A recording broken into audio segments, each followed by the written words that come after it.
Hello students, पिछले video lecture में हमने पूर्ण प्रतियोगिता के अंतर्गत मजदूरी निर्धारण को देखा था और हमने उसमें साधन बाजार तथा वस्तु बाजार में पूर्ण प्रतियोगिता के अंतर्गत मजदूरी दर निर्धारण की चर्चा की थी। इस वीडियो लेक्चर में हम अपूर्ण प्रतियोगिता में मजदूरी निर्धारण, wage determination under imperfect competition की चर्चा करेंगे। इसको हम मजदूरी के सामूहिक सौदाकारी सिद्धांत, collective bargaining theories of ways के नाम से भी जानते हैं। विद्यार्थियों, अधिकांश श्रम बाजारों में अपूर्ण प्रतियोगिता पाई जाती है। कहने का तात्पर्य है कि श्रम बाजार में पूर्ण प्रतियोगिता नहीं होती और इसलिए हमें अपूर्ण प्रतियोगिता की स्थिति में श्रम की मजदूरी निर्धारण की चर्चा हम इस वीडियो में कर रहे हैं। इस संबंध में 3 स्थितियां हो सकती हैं। सबसे पहले श्रम की पूर्ति एकाधिकारी रूप में तथा श्रम के क्रय में पूर्ण प्रतियोगिता, अर्थात labour supplied monopolistically but purchased competitively.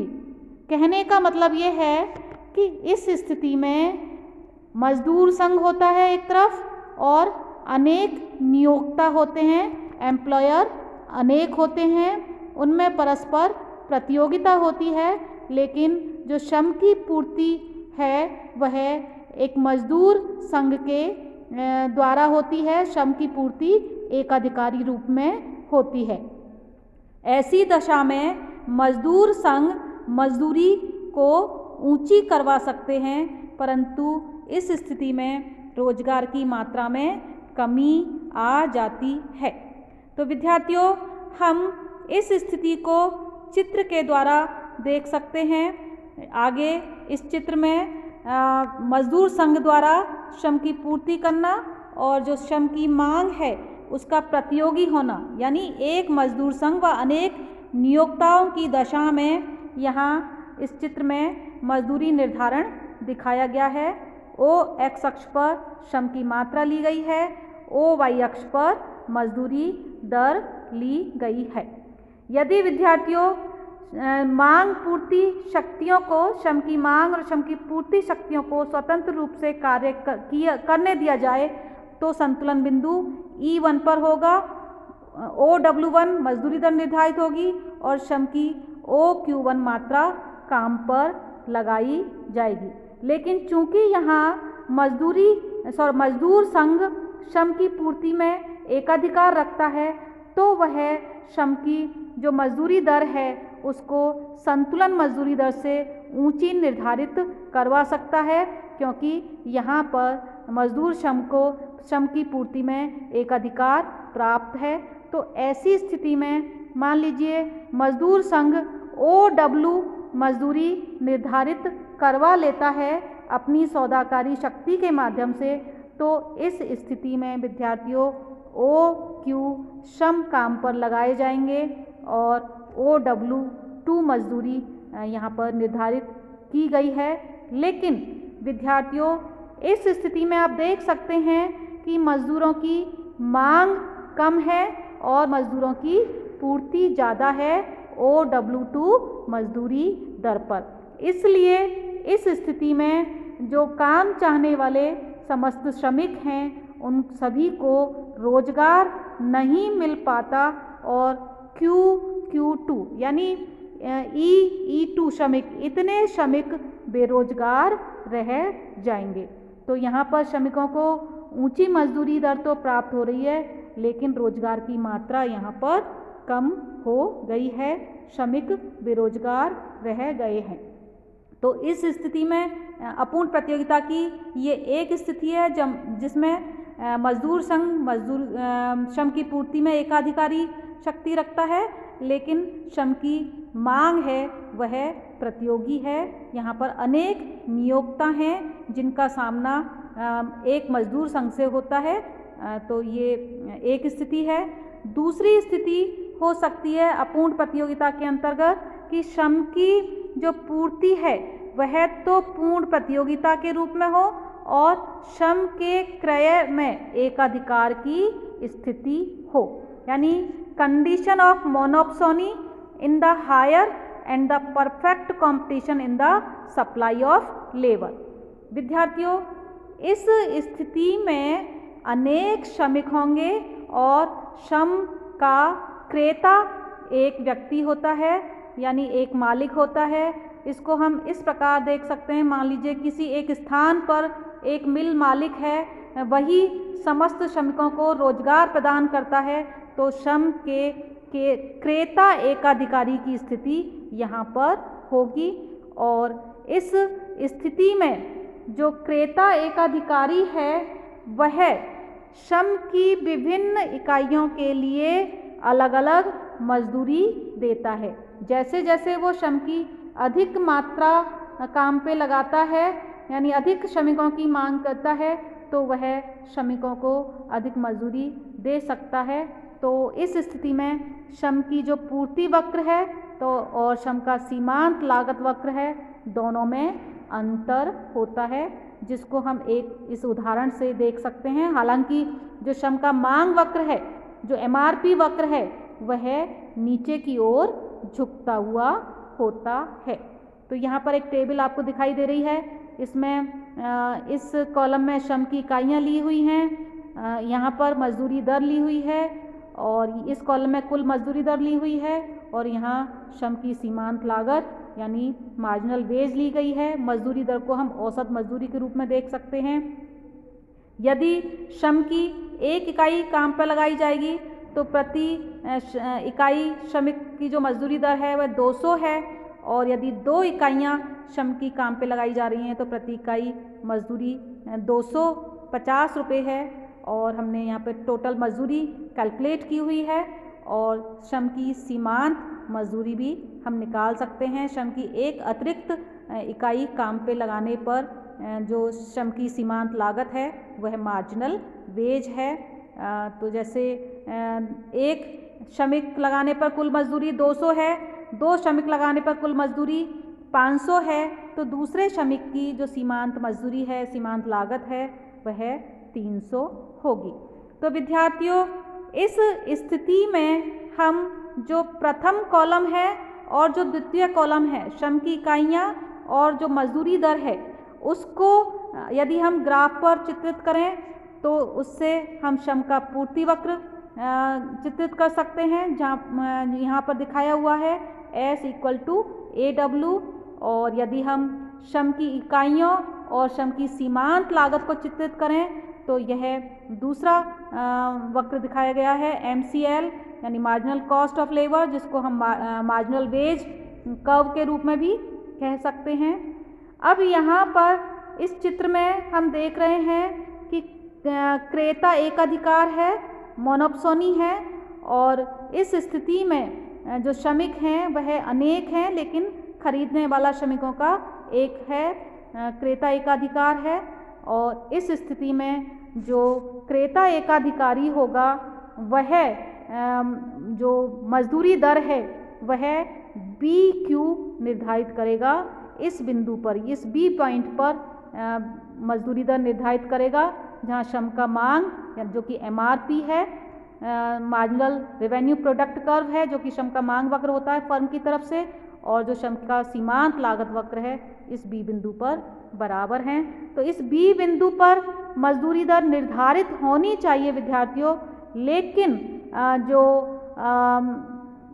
क्रेता एकाधिकारी है वह श्रम की जो मजदूरी दर है वह CQ निर्धारित करेगा, यानी OW प्रति मजदूर मजदूरी दर देगा। इस स्थिति में OQ श्रमिक रोजगार पर लगाए जाएंगे, और हम इस स्थिति में देख रहे हैं कि विद्यार्थियों जो मोनोप्सोनिक जो एक्सप्लॉयटेशन है श्रमिकों का वो इसमें होगा श्रमिकों का, इसको हम क्रेता एकाधिकारी शोषण कहते हैं, और वह BC प्रति श्रमिक के बराबर क्रेता एकाधिकारी के द्वारा श्रमिकों का शोषण किया जाएगा। OQ श्रमिक रोजगार पर लगाए जाएंगे। तो यहाँ पर मोनोप्सोनी की स्थिति में श्रमिकों का शोषण हो रहा है और टोटल जो मोनोप्सोनिक एक्सप्लॉयटेशन है, कुल क्रेता एकाधिकारी जो शोषण है वह ABCE इस आयत के बराबर होगा। तो कहने का मतलब है कि क्रेता एकाधिकार की स्थिति में श्रमिकों का शोषण है, श्रमिकों को कम मजदूरी दी जा रही है। अब मान लीजिए कि ऐसी स्थिति में यदि विद्यार्थियों कोई मजदूर संघ की स्थापना हो जाती है, ऐसी स्थिति में यदि मजदूर संघ की स्थापना हो जाती है और मान लीजिए वह क्रेता एकाधिकारी के द्वारा शोषण को कम करने का प्रयास करता है और वह मजदूरी को मान लीजिए C1 Q1 निर्धारित करवा लेता है, तो इस स्थिति में क्रेता एकाधिकारी शोषण कम होकर BC से कम होकर B1 C1 रह जाएगा। आप इस डायग्राम में देख सकते हैं। तो इस प्रकार क्रेता एकाधिकारी के द्वारा श्रम का यहाँ शोषण किया जा रहा है, क्योंकि यहाँ पर क्रेता एकाधिकारी की सौदाकारी शक्ति अधिक है श्रमिकों की तुलना में, क्योंकि श्रमिक अनेक हैं और खरीदने वाला श्रमिकों का एक व्यक्ति है, क्रेता एकाधिकारी की स्थिति है। विद्यार्थियों, तीसरी स्थिति हो सकती है जिसको हम बोलते हैं द्विपक्षीय एकाधिकार, बायलैटरल मोनोपोली। इसमें एक एकाधिकारी मजदूर संघ होता है, यानी श्रम की पूर्ति करने वाला मजदूर संघ होता है, वह भी एकाधिकारी होता है, और श्रमिकों को खरीदने वाला भी मालिक भी एकाधिकारी होता है, यानी क्रेता एकाधिकार भी है। तो इसमें दोनों तरफ से एकाधिकार की स्थिति है और इस स्थिति में काफ़ी मोलभाव या सौदाकारी शक्ति होती है, सामूहिक सौदाकारी होती है, कलेक्टिव बार्गेनिंग होती है दोनों पक्षों की तरफ से, और दोनों पक्षों की तरफ से सामूहिक सौदाकारी के माध्यम से जो मजदूरी दर है, वास्तविक मजदूरी दर है, उसका निर्धारण होगा। और हम इसको एक चित्र के माध्यम से हम इसको देख सकते हैं। इसमें यहाँ पर चित्र दिखाया गया है डायग्राम में। O एक्स अक्ष पर श्रम की मात्रा है, O वाई अक्ष पर मजदूरी दर दिखाई हुई है। यहाँ पर आप देख सकते हैं कि संतुलन में जो स्थिति है, मजदूरी दर OW 0 निर्धारित होगी, E 0 पर संतुलन में है। श्रम की मांग और पूर्ति इसमें E 0 बिंदु पर है। लेकिन विद्यार्थियों, इस स्थिति में जो श्रम संघ है वह OW1 मजदूरी निर्धारित करने की कोशिश करेगा और जो मालिक है वह OW मजदूरी देने की कोशिश करेंगे। यानी जो वास्तव में जो मजदूरी दर निर्धारित होगी E1 और इस बिंदु के बीच में कहीं निर्धारित होगी, जो उन दोनों की सौदाकारी शक्ति पर निर्भर करेगी। और जो क्रेता एकाधिकारी है, मोनोप्सोनिस्ट है, वह OW मजदूरी दर पर OQ1 श्रमिकों को काम पे लगाएगा और जो मजदूर संघ है, मान लीजिए वह किसी तरह OW1 मजदूरी निर्धारित करवा लेता है, तो उसकी सापेक्षिक सौदाकारी शक्ति अधिक होगी। और यदि मजदूर संघ जो मजदूरी है वह